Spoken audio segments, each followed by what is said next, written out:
Vamos! Então vamos lá para a República Romana? Ó, queria lembrar você que o slide sobre Roma tá lá no meu site, profeduardo.com. Você entrou no meu site, você consegue acessar lá o slide e aí, como eu sempre falo, né? Unindo o slide com a explicação do professor, com a sua leitura do livro, com até outros vídeos. Não deixe, absorva o máximo de conteúdo possível, documentários, etc. Você vai ter um bom conteúdo aí para você estar preparado para qualquer tipo de avaliação. Tá legal? Agora a gente vai entrar aí na República Romana. E aí ela se inicia em 509 a.C., que é quando a gente termina o período monárquico romano, e ela vai até o ano 27 a.C. Ó, detalhe, a gente ainda está falando de antes de Cristo. Então o tempo, vamos dizer assim, a numeração de tempo ela vai reduzindo, tá legal? E aí quando eu falo de República Romana, é legal a gente parar para falar o que é república. República é a coisa pública, aquilo que é de todos, aquele bem que é comum, que não deveria ter um grupo específico no controle. É uma coisa que é parte de todos, tá legal? Então ela é minha, ela é sua, ela é do mais rico, mais pobre, por aí vai. É essa a ideia da República Romana, tá legal? Apesar de que, principalmente no primeiro momento dela, a gente não tem nada de divisão, vamos dizer, para todos, tá legal? A gente tem, na verdade, uma república muito controlada por um pequeno grupo da sociedade, controlada pelo Senado, que era formado apenas por patrícios, isso lá na sua origem, porque a gente vai ver aqui que os plebeus vão ter umas conquistas importantes. Só para a gente lembrar, vamos lá, a gente tem que lembrar das bases lá sociais, né? Você tinha romanos, patrícios e romanos plebeus, você tinha clientes, você tem escravos. Essa base social, ela se mantém durante todos os três períodos, tá legal? E agora a gente está falando de República Romana, ok? Quando a gente for falar da República Romana, a gente tem que falar do início do processo de expansão territorial. É um momento onde Roma busca o quê? Ela busca se expandir, ganhar mais terras. E aí toda vez que eu conquisto terras, eu ganho o quê também? Escravos. Lembra que a gente tem duas formas de escravos dentro de Roma? Uma era a escravidão por dívida e a outra é a escravidão por conquista. Quando eu conquisto um território, eu pego e aí eu pego aquelas pessoas daquela sociedade e escravizo elas. Isso vai ser muito importante. Essa questão da escravidão tem a ver tanto com o processo de ascensão de Roma, como com o processo de queda do Império Romano. Então é legal a gente sempre está prestando atenção na questão da escravidão, porque a escravidão é um fator muito importante na história de Roma, tá legal? Então, olha só, para que Roma possa deixar de ser uma pequena ilha, ela passa a expandir seu território. E ela passa a expandir para onde? Para o norte da África. E aí no norte da África você tem o quê? Você tem Cartago. E você tem um dos generais que eu acho mais legal de todos, velho, que é Aníbal de Cartago.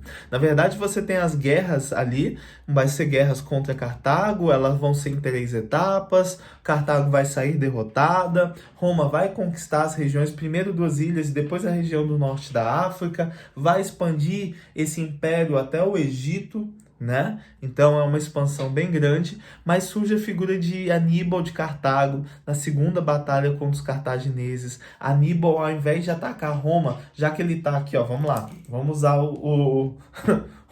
duas canetinhas, vamos lá. Já que Aníbal fica aqui no vermelho, no norte da África, e Roma fica aqui, né, acima de Cartago, ali no norte, etc.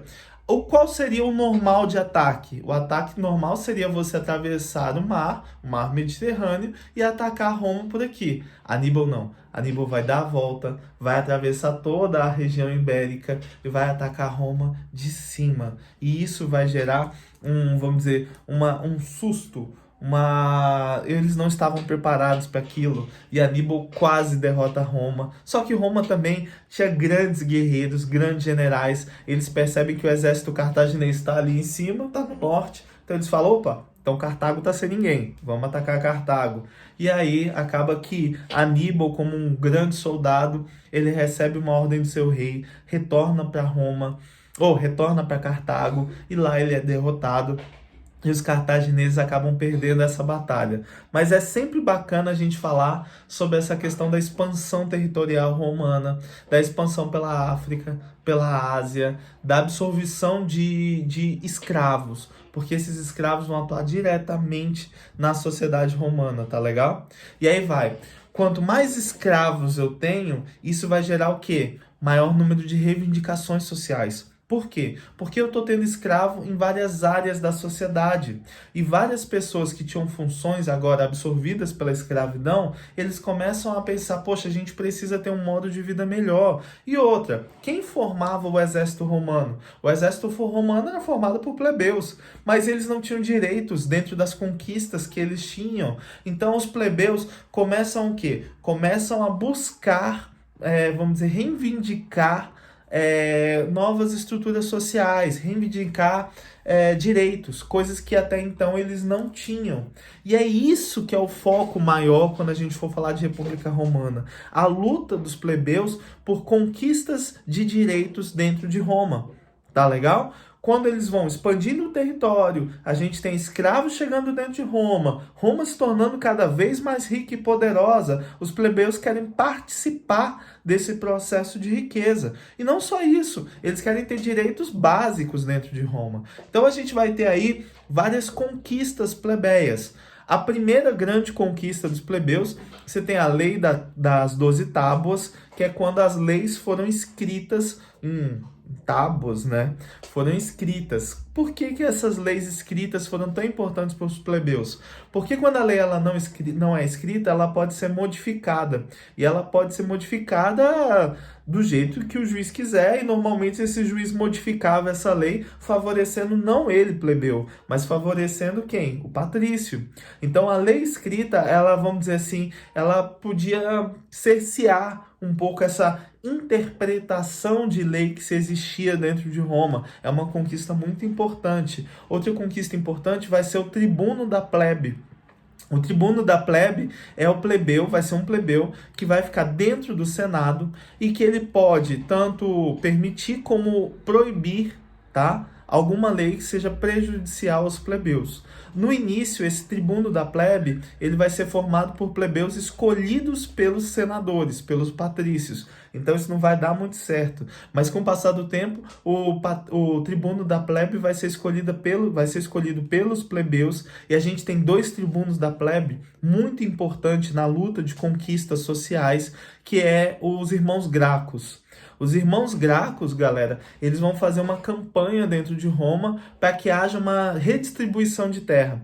Se hoje a gente fala, por exemplo, do movimento sem terra, a ideia de redistribuição de terra, e é uma ideia muito forte desse movimento, talvez o movimento mais conhecido que a gente tem aqui no Brasil, esse movimento, na verdade, se inicia lá na Roma Antiga. Você já tinha os irmãos Gracos falando, não, a gente tem que repartir as terras, dividir as terras de maneira mais comum, para que todos tenham possibilidade de ter riquezas, né? Óbvio que quem tem riqueza, quem tem poder, quer perder poder? Não. O que vai acontecer? Eles vão ser mortos. Básico. Em Roma tem essa, tá? Em Roma tem essa. Aquele cara que às vezes tenta suplantar o poder do Senado, aquela pessoa que tenta transformar alguma coisa dentro da sociedade que não seja de desejo dos patrícios, ela é morta, tá? Um caso bem bacana disso vai ser o imperador, ele não foi imperador, mas a gente cita como imperador o César, que vai morrer nas escadarias do Senado romano, esfaqueado pelos senadores, tá? Inclusive por um senador especial, Brutus. Quando chegar lá a gente fala sobre ele, tá? Também vai ter a lei da canuleia, o direito do plebeu de se casar com um patrício, e por aí vai. Então, assim, é um período onde você vai ver, onde os plebeus eles estão ganhando força e eles querem participar da vida romana. Eles querem participar da rotina e das conquistas e da riqueza. Eles querem, eles querem aproveitar também aquele crescimento e aquele desenvolvimento romano. E, óbvio, eles vão galgando poderes. Quando o Senado começa a perceber que o poder desses plebeus está muito grande, aí eles começam a se preocupar. E aí tem uma figura que está ganhando muito respeito e está ganhando muito poder, que é a figura dos generais. Os generais romanos estão ganhando muito respeito, estão ganhando muitos poderes, e aí se vem a ideia, vamos tornar os generais romanos em governantes. E aí a gente traz a ideia esqueci a palavra, cara. É um governo com 3 generais lá, na verdade, que vai ser os triunviratos. Ah, lembrei. Os triunviratos, tá legal? Que aí já é o processo de Império Romano. Aí a gente sai e deixa pro próximo vídeo. Ok, então? Então hoje é isso. República Romana. Yes, man. Tchau, até mais. Fui!